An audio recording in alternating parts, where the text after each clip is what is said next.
मैं अपनी ओर से आप सबकी ओर से श्री राठी जी का स्वागत करता हूं, अभिनंदन करता हूं। वैसे राठी जी किसी भी परिचय के मोहताज नहीं है, फिर भी उन सबके लिए जो पहली बार गोष्ठी से जुड़े हों, एक छोटा सा परिचय जरूर देना चाहूंगा। आप भारतीय योग संस्थान के केंद्रीय कार्यकारिणी के वरिष्ठ सदस्य हैं। योग संस्थान के हर कार्यक्रम में आपकी अहम भूमिका रहती है। योग द्वारा और अपनी दैनिक दिनचर्या द्वारा किस प्रकार रोगों का उपचार किया जाए, किस प्रकार स्वस्थ रहा जाए, किस प्रकार शरीर को रोग रहित रखा जाए, ये आपका विशेष रुचि का विषय रहा है। आपका लंबा योग का अनुभव है और आप असंख्य रोगियों का इस योग विद्या द्वारा और इस दिनचर्या के सुधार से उपचार कर चुके हैं और कर भी रहे हैं। आपने कई ऐसे रोगियों को भी ठीक किया है जिन्हें डॉक्टरों ने कभी ना कभी हाथ खड़े कर दिए थे या जो डॉक्टरों को चक्कर लगाकर तंग आ चुके थे। ये आपके लिए एक बहुत बड़ा चैलेंज भी रहता है। योग संस्थान की एक त्रैमासिक पत्रिका है योग मंजरी। इस योग मंजरी में आपके द्वारा लिखित लेख अक्सर प्रकाशित होते रहते हैं, जो कि हम सभी को लाभान्वित करते रहते हैं। हमारा सौभाग्य है कि आज की योग गोष्ठी में मुख्य अतिथि के रूप में आप हमारे बीच में हैं। गोष्ठी का विषय मन के रोग और योग है। मेरा आपसे अनुरोध है कि इस विषय पर अपने विचार रखें और हम सभी का मार्गदर्शन करें। आदरणीय राठी जी।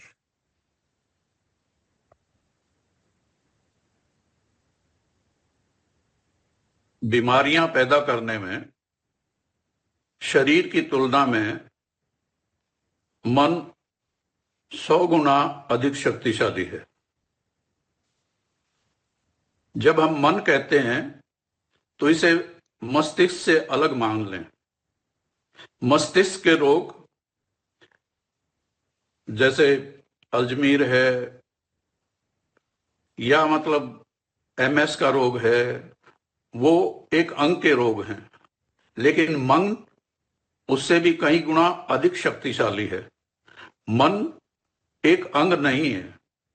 मन के पास जो 5 इंद्रियां शरीर में हमारी मौजूद हैं, वो उनका स्वामी है, उनको चलाता है और उनके माध्यम से ही उसकी शक्ति कई गुना अधिक बन जाती है। लेकिन ये बहुत चंचल है, ये बहुत कल्पनाएं करता है। अगर आप देखेंगे, महर्षि पतंजलि ने योग दर्शन में चित्त वृत्ति निरोधय योग कहकर इसी को योग माना है। भगवान कृष्ण भी गीता में यही बात कहते हैं कि अर्जुन को समझाते हुए वो बताते हैं, असंशयम महाबाहो मनो दुर्निर्घम चलम अभ्यास से वैराग्य निरोध है। मन जो है उसकी चंचलता पे काबू पाना, भगवान कृष्ण कह रहे हैं उसमें, उस बहुत कठिन है। और उससे आगे अध्याय 6 में तो उन्होंने मन पर ही काबू जिस योगी ने नहीं किया है उसे योगी नहीं माना है। दूसरे धर्म ग्रंथ भी सभी हमारे को यह सलाह देते हैं कि मन को काबू में करो। मन काबू में नहीं है। पतंजलि ऋषि के योग दर्शन से ही देखें आप, वो कहते हैं कि वृत्तियां वही हैं, विचार वही हैं, विचार लेकिन वो क्लिष्ट भी हैं, यानी दुखदाई भी हैं। वृत्तियां, जो विचारों की वृत्तियां हैं, उनके पीछे जो भाव हैं, और वो अक्लिष्ट भी हैं, यानी उन वृत्तियों को बनाने की जो है वो मैं खुद स्वयं उसका जिम्मेवार हूं। मैं क्या इंटरप्रिटेशन लेता हूं किसी विचार की, किसी दृश्य की, किसी समस्या की, वो मुझ इंडिविजुअल पर डिपेंड करती है। और जो भी इनसे जो हमारे शरीर में जो विकार हैं, काम, क्रोध, लोभ, मोह, इनको देखो आप। अगर इन पांचों को अगर हम देखते हैं तो ये हर विचार, हर भाव के, विचार के मूल में है। और पतंजलि ऋषि फिर आगे कहते हैं कि खैर वो क्लेश जो हैं उनको अविद्या, अस्मिता, राग, द्वेष, अभिनिवेश को बोलते हैं, लेकिन उनका भाव इन्हीं से है। वो एक श्लोक में ये भी कहते हैं कि लोभ क्रोध मोह तीन को ही बोला है। भगवान कृष्ण ने भी कहा है कि ये मतलब, उन्होंने, भगवान कृष्ण ने गीता में भी ये बात कही है कि लोग ये तीनों के तीनों हमारे अंदर नरक का द्वार खोलते हैं। जिंदा जी ही हमारे लिए नरक का द्वार बनते हैं। उन्होंने तीन को माना है ये, लेकिन अब ये पांच ही हैं। और इनसे पैदा होने वाले इनके वितर्क जो भाव हैं, अच्छा मैं एक और बता दूं, ये पांचों के पांचों हमारे बायोलॉजिकल रिक्वायरमेंट हैं। ये शरीर से जाएंगे नहीं, ये भगवान कृष्ण ने भी माना है और ये पतंजलि ऋषि ने भी माना है। उन्होंने कहा है, पतंजलि ऋषि ने, कि ये काम क्रोध लोभ मोह ये जो विकार हैं, ये मृदु मध्यम अधिमात्रा, कभी मृदु होंगे, कभी अधिक होंगे, कभी मध्यम मात्रा में रहेंगे। लेकिन अगर ये बेकाबू हो जाते हैं तो हमारे पर अनेक प्रकार के दोष, विकार, व्याधियां, रोग शरीर में भी पैदा करते हैं। अगर आपको इनसे नकारात्मक हो जाते हैं, क्लिष्ट हो जाते हैं, तब आपको चिंता, भय, आशंका, असंतोष, निराशा, उदासी, द्वेष, आत्महीनता, अपराध, ये भावनाएं आप में जागने लग जाएंगी। और इन्हीं के मतात अगर आपने मान लिया कोई लोभी हो गया, तो लोभ अगर वो प्रबल हो गया किसी व्यक्ति में, तो वो सिर्फ उस लोभ के कारण ही पता नहीं क्या क्या अपराध कर सकता है। कोई कामी पुरुष है, अगर उसमें वो काम पैदा हो जाता है और वो कामी उसी क्लिष्ट वृत्ति के मतहत पता नहीं क्या क्या दोष उसमें पैदा हो जाते हैं, उसके सारे विचार फिर उसके इर्द गिर्द ही घूमते रहते हैं। और उससे जो ये पैदा होने वाली हैं जो विकार हैं, उनके भी जरा बात कर लें। ये जो इनसे चिंता, तनाव का कारण काम कभी नहीं है, ये स्ट्रेस पैदा करते हैं, ये विचार जो हैं, ये भाव जो है मेरे, ठीक है।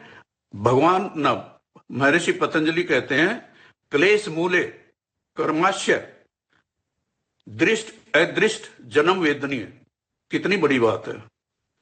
अगर मेरे विचार नेगेटिव हैं, नकारात्मक हैं, तो उनसे जो विचारों का जो समूह बनेगा, उससे मेरा कल्याण इस जन्म में क्या, अगले जन्मों में भी नहीं होगा। और वेदनीय, वो मेरे को सदा अगले जन्मों में भी दुखी दे करते रहेंगे। इसलिए उन्होंने हमेशा इनको पॉजिटिव करने के लिए हमारे को सलाह दी है। भगवान कृष्ण भी यही बात कहते हैं अर्जुन को। इनसे जो पैदा होने वाली नकारात्मकता से लंबे समय तक पैदा होने वाली बीमारियां हैं, ये स्ट्रेस। एक काम दे दो, एक व्यक्ति इतना स्ट्रेस नहीं लेता, दूसरा व्यक्ति उसी के तनाव में टूट जाता है। सनक, चिंता, एंजाइटी, अवसाद, डिप्रेशन, ये मस्तिष्क के रोग नहीं है। मस्तिष्क को ये रोगी बनाते हैं, लेकिन ये मन के रोग हैं। सनक, भ्रम, डिल्यूजन कितना बड़ा है ये, जिससे फोबिया पैदा होते हैं, मति भ्रम पैदा होता है। हेलुसिनेशन, कल्पनाएं करना बैठे बैठे। अगर कोई व्यक्ति मान लिया समय पे आपके परिवार का कोई सदस्य, उसको आना था और आते हुए उसे 1 घंटा लेट हो गया, तो हमारे मन में नेगेटिव विचार ही आने शुरू हो जाएंगे, पता नहीं क्या हो गया। तो ये बायोलॉजिकल है, आएंगे, लेकिन बेकाबू मत होने दो। और सबसे कठिन कार्य इनको काबू में करना ही है। मन अगर काबू में नहीं है, ये सारे मन के संस्थान के नियंत्रण को ही, मन एक संस्थान है, मैं उसको एक संस्थान मानता हूं, अंग नहीं है, वो पूरा संस्थान है। अगर वो संस्थान उसका संतुलन ही बिगड़ जाता है, जितनी भी नकारात्मकता आप में आएगी, उसका सारे के सारे, उसका जो मेरा मन का संस्थान है, उसका संतुलन बिगड़ जाएगा, ये गारंटीड है। अतः जो अभी योगेश जी बता रहे थे कि 20% ही हमारे पास, 20% भी आपको प्रयास से सकारात्मक विचार बनाने पड़ते हैं। नकारात्मकता सदैव मौजूद रहेगी, क्योंकि वो मेरी रक्षा पंक्ति के भाग हैं, लेकिन उनको मृदु करके रखना ये मेरा दायित्व है। उनको कितनी मात्रा में उसका प्रयोग करना है मुझे अपने जीवन में, क्रोध का कितना प्रयोग करना है। अगर मैं काम मेरे पास ना होता तो संसार ही ना चलता, लेकिन कैसी मात्रा में, किस अनुपात में मुझे उसे अपने पास रखना है, वो मुझ पर डिपेंड करता है। क्रोध, लोभ, लोभ ना हो तो आप परिवार नहीं चला पाओगे, लेकिन उसकी मात्रा कितनी हो ये आप देखोगे। उसको मृदु रखनी है, मध्यम रखनी है, अधिमात्रा करनी है। और आज की भागती दुनिया में ये सबसे ज्यादा व्याधियां यही चीजें दे रही हैं।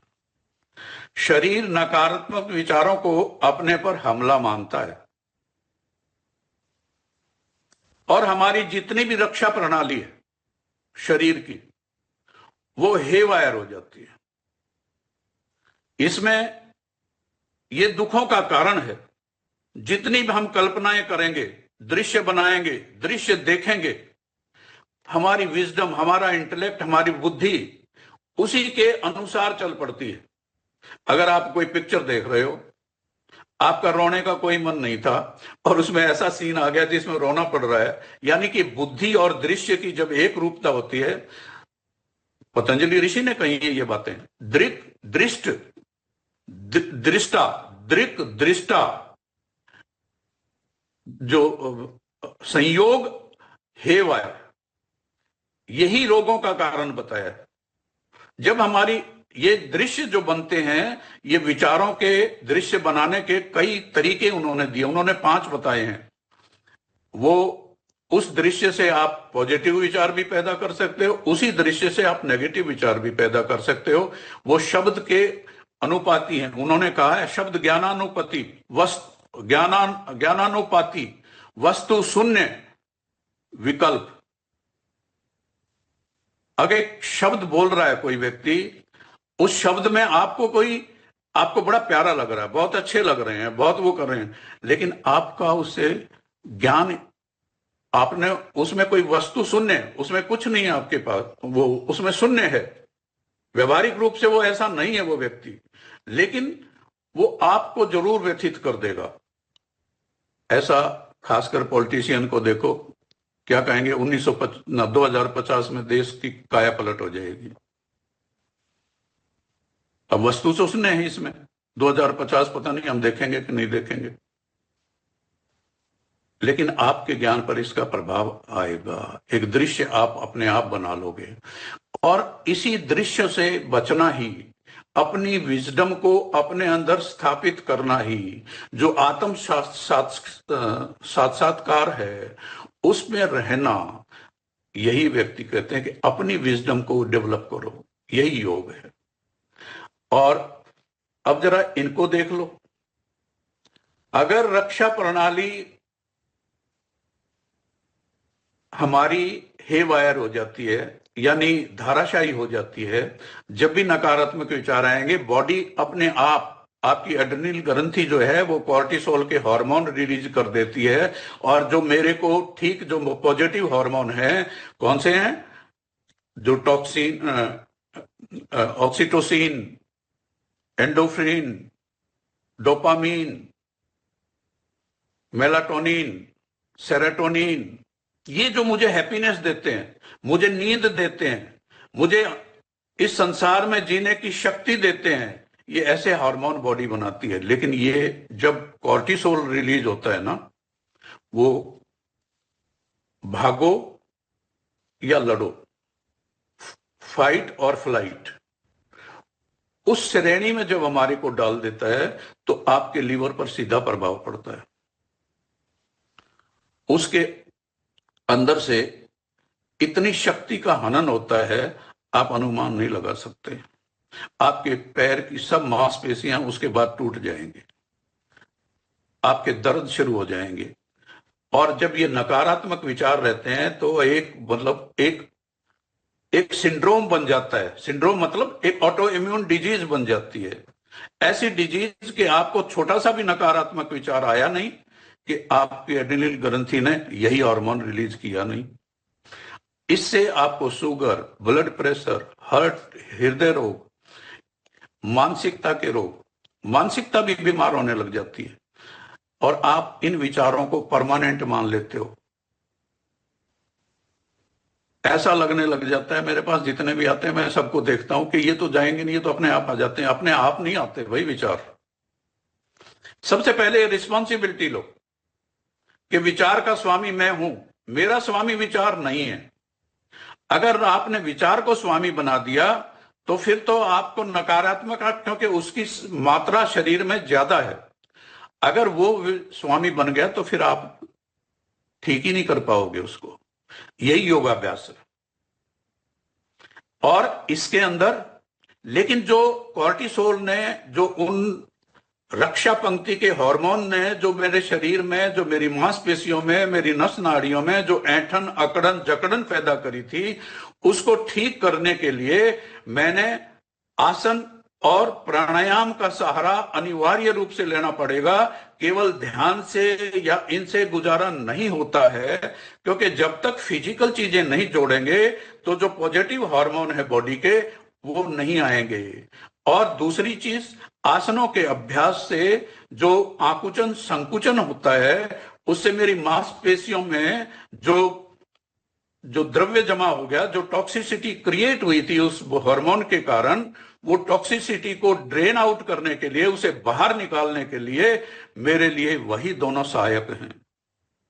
पतंजलि ऋषि ये भी कहते हैं, उसमें ये नहीं कहते वो कि मतलब प्राणायाम के कारण धारणा च योग्यता मन से, शब्द बहुत छोटे कहते हैं वो, लेकिन इनका अर्थ बहुत बड़ा है। धारणा से च योग्यता, उन्होंने जो 5 श्लोक दिए हैं ना योग दर्शन में प्राणायाम पर, उसमें ये आखिरी श्लोक है, उन्होंने ये बात कही है, धारणा से च योग्यता, यानी मेरे मन को एकाग्र करने की शक्ति उस प्राणायाम से पैदा हो जाएगी।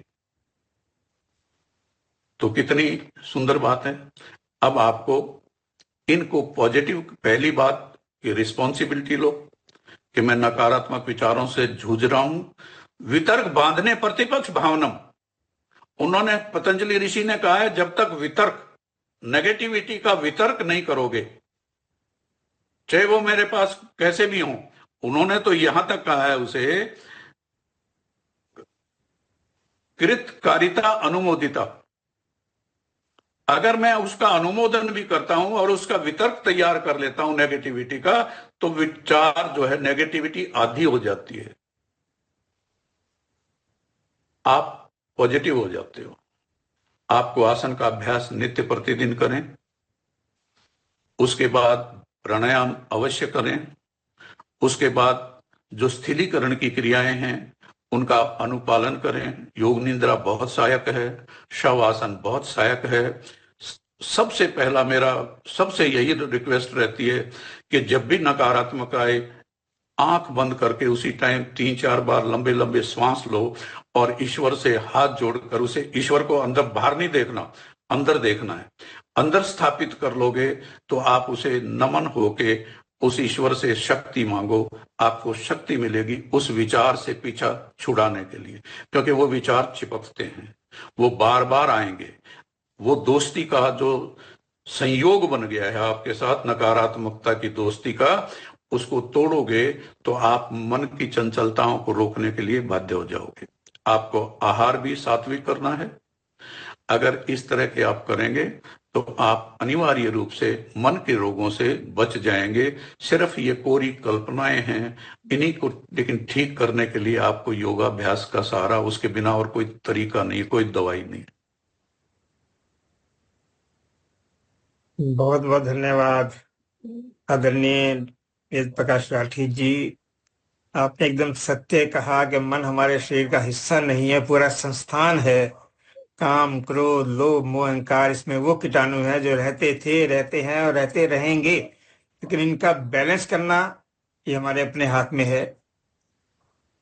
विचार हमारे मालिक हैं, विचार हमारे मालिक हैं, विचार हमारा मालिक ना बन जाए, विचार हमारे अधीन रहें। मन की चंचलता को कैसे रोका जाए, केवल और केवल योग ही इसका सहारा है। आपका हृदय से बहुत बहुत आभार। आपने